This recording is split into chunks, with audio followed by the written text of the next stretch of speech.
الحمد للہ والصلاة والسلام علی رسول اللہ اما بعد باب البیعۃ فی الحرب الا یفروا،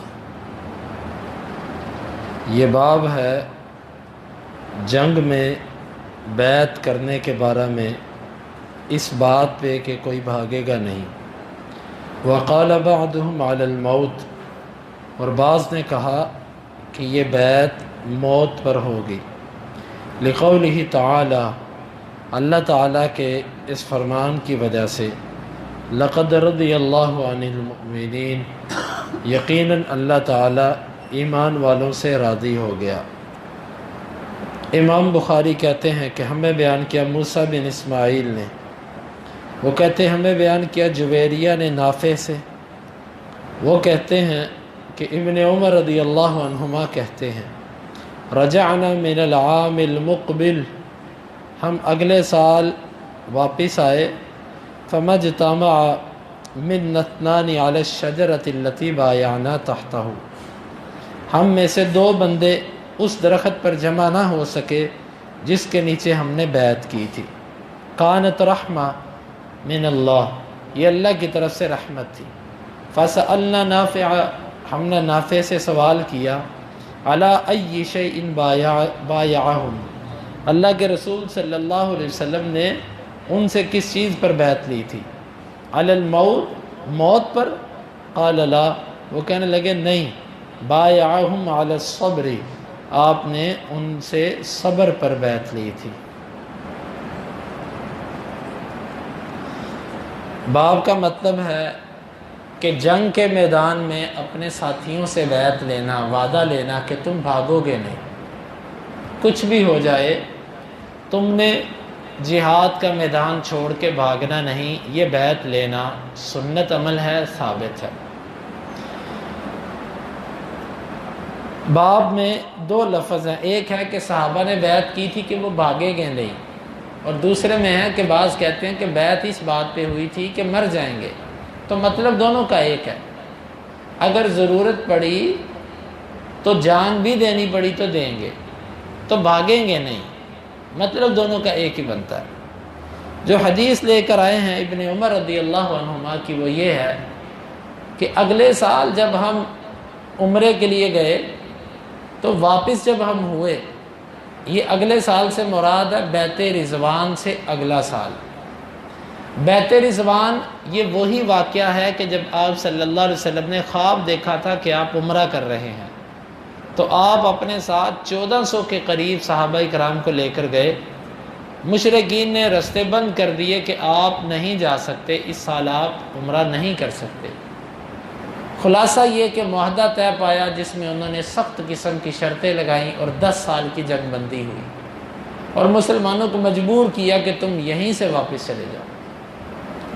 تو اس دوران اللہ کے نبی صلی اللہ علیہ وسلم نے عثمان رضی اللہ عنہ کو مکہ میں بھیجا، کیونکہ مکہ کے لوگ عثمان کا بہت خیال کرتے تھے۔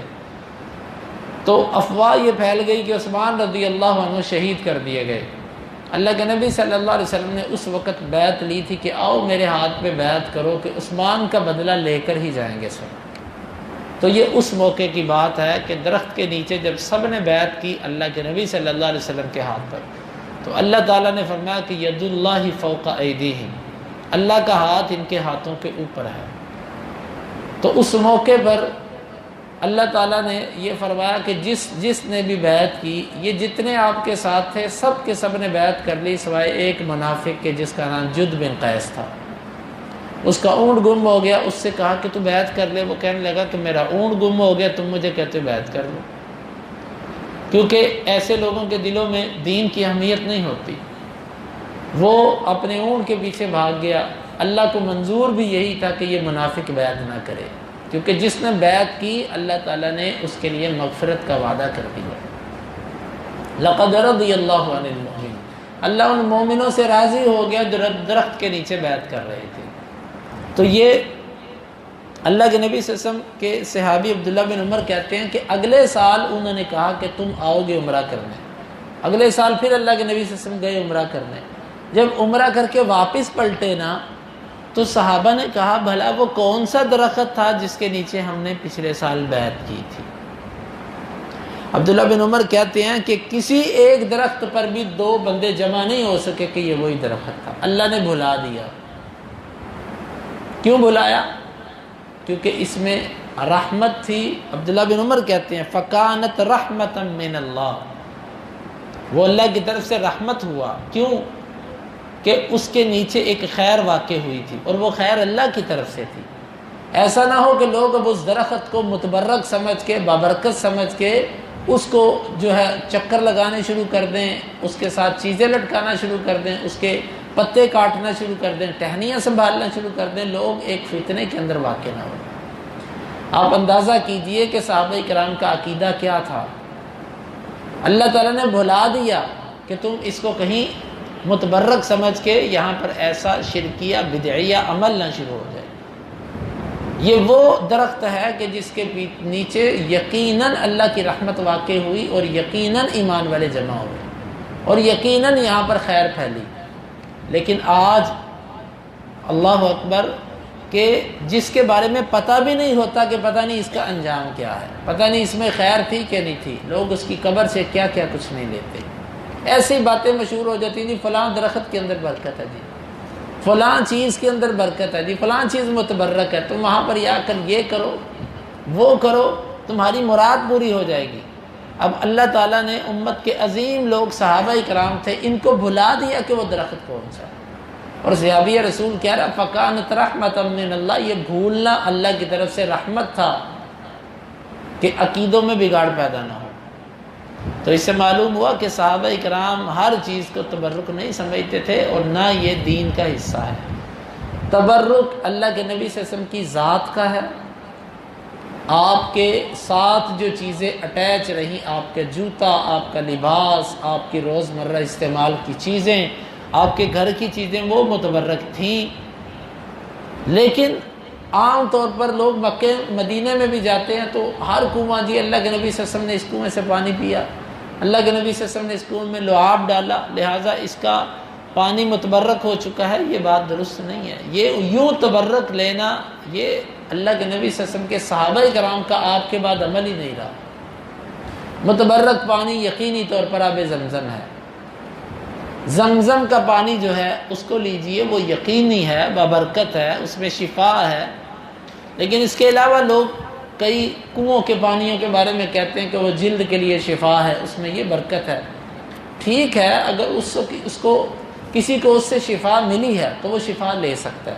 اللہ نے بہت ساری چیزیں اس میں شفا رکھی ہے، لیکن اس کو یہ سمجھ کے لینا کہ یہ تبرک ہے، یہ درست نہیں۔ اس کو دوائی سمجھ کے استعمال کریں جس طرح آپ استعمال کرتے ہیں عام چیزیں، لیکن اس کو تبرک سمجھنا یہ درست نہیں، کیونکہ شریعت کے اندر کسی چیز کا تبرک اس وقت لیا جائے گا جب اس کا بابرکت ہونا کتاب و سنت سے ثابت ہو جائے گا، اور شریعت نے اس کو پسند نہیں کیا۔ اب آپ دیکھیں اس درخت کو پسند نہیں کیا کہ یہاں پر لوگ ایسے جب گٹا بنا سکیں۔ صحابہ کرام کہتے ہیں دو بندے ایک درخت پہ جمع نہیں ہو سکے، کوئی کہتا یہ، کوئی کہتا یہ، ہر ایک کی رائے مختلف تھی، ایک درخت پہ بھی دو جمع نہیں ہوئے۔ کیوں؟ اللہ تعالیٰ کی اس میں حکمت تھی، وہ ایک بیعت تھی، وہ اتفاقی ایک درخت کے نیچے ہوئی۔ اب یہ مطلب تھوڑی ہے کہ اس درخت کو پوجنا شروع کر دیں۔ ہمارے ادھر تو لوگ شہروں کے ساتھ شریف کا لفظ لگا دیتے ہیں، پاک پتن شریف، ملتان شریف، اور اس طرح یہ عقیدے کا بگاڑ ہے، یہ خرابیاں ہیں۔ اس سے معلوم ہوا کہ یوں تبرک لینا یہ درست نہیں ہے، صحابہ کرام کا یہ عمل نہیں تھا۔ اس درخت کے اندر یقینی اس کے نیچے خیر واقع ہوئی، لیکن تبرک نہیں چلا۔ لیکن آج ہم نے کن کن چیزوں سے تبرک لینا شروع کر دیا۔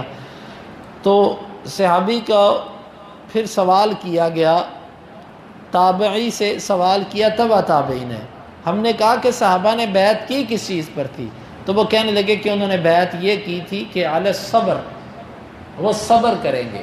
صبر کا مطلب یہی ہوتا ہے کہ استقامت، وہ استقامت دکھائیں گے، بھاگیں گے نہیں، حتیٰ کہ اگر انہیں اس کے لیے اپنی جان بھی پیش کرنی پڑے تو بات ایک ہی ہے، موت پر بیعت، صبر پر بیعت، بھاگنے نہ بھاگنے پر بیعت، تینوں باتیں ایک ہی ہیں۔ صبر کرو گے یعنی بھاگو گے نہیں۔